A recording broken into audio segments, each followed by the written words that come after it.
Welcome to this explainer. Look, if you've ever felt like your career trajectory is just completely at the mercy of unpredictable markets, shifting corporate goals, or maybe even a really difficult boss, trust me, you are not alone. Let's imagine a modern manager. We'll call him Alex. Alex is constantly putting out fires and is just completely stressed. Well, today, we're going to explore a massive paradigm shift, one that's going to help you and Alex realize that elite leadership doesn't actually start with all those external strategies. It begins entirely within your own mind. Well, to really get to the bottom of this, we're going back over a century to a profoundly influential source, the classic 1903 text, As a Man Thinketh, by James Allen. And honestly, it is wild to see how a book written that long ago holds the exact keys to modern corporate leadership. So we're not just going to sit here and read philosophy today. We're translating Allen's timeless insights into a highly actionable professional development playbook designed specifically for today's corporate leaders. Let's run through our leadership training blueprint for today. We're covering 6 key areas: overcoming modern leadership challenges, the mind as a garden, shifts that impact outcomes, weeding out negative beliefs, habits for mental clarity, and finally, mastering career and influence. Let's get right into it. Section 1. Overcoming modern leadership challenges, specifically focusing on the reactive manager. So, think back to our modern professional Alex. He's drowning in an endless sea of reply-all emails, he's anxious about market volatility, and frankly, the guy's just exhausted.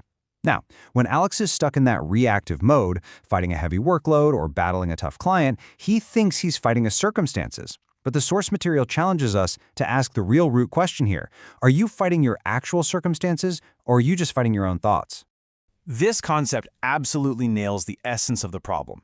Allen's core thesis reveals that feeling stuck and overwhelmed happens precisely because we believe outside conditions dictate our success.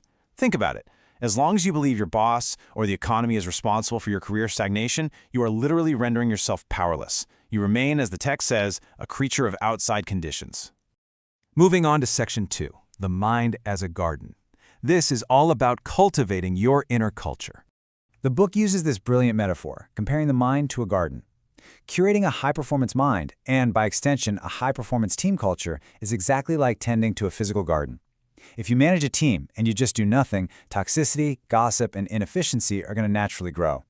The exact same thing happens in your brain. If you don't intentionally plant seeds of focus and resilience, the useless weed seeds of anxiety, doubt, fear, or, obsessing over a passive-aggressive Slack message, they will automatically take over the plot. Which brings us to Section 3, shifts that impact outcomes, moving from thought to reality. So, how do these mental shifts dictate real-world corporate outcomes? The source highlights 3 core impacts. First is health and energy. The text explicitly states that anxiety demoralizes the body. Replacing fear with purposeful, cheerful thought actively combats modern burnout. Second is purpose. Allen warns against what he calls drifting.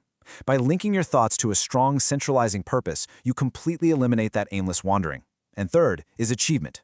You simply have to sacrifice confused, lazy thoughts if you want to develop clear, methodical plans that actually move the needle. Next up is Section 4, weeding out negative beliefs. Let's get into the actionable execution. Okay, we know the theory, but how do we actually execute on this? Here's your step-by-step guide to weeding out those limiting beliefs. Step 1. Audit your mind and catch yourself when you start drifting into petty worries. Step 2. Aggressively stop blaming outside conditions. Seriously, no more complaining about the market. Step 3. Extract the weeds of self-pity. The text argues that a person only begins to lead when they cease to whine. And finally, Step 4. Plant a strong, centralizing purpose to fill the exact hole left by that weed you just pulled out. Let's look at the victim mindset versus the master mindset. Take our manager, Alex, for example. He might slack off at work, but feel completely justified because he thinks his wages are insufficient. According to the text, he is actively attracting wretchedness through those deceptive thoughts. The master mindset, on the flip side, requires taking extreme internal ownership. You stop revolting against the effects of your corporate life, and instead, you fix the root cause right inside your own mind. This brings us to a formal definition of thought mastery. Clear thinking isn't just a nice-to-have. It serves as your absolute primary tool for achieving your career goals. Without a central purpose, you fall prey to petty, everyday worries. But when your thought is fearlessly allied to a purpose, it becomes an actual creative force. You transform from a bundle of fluctuating emotions into an intelligent wielder of mental power, totally ready to advance.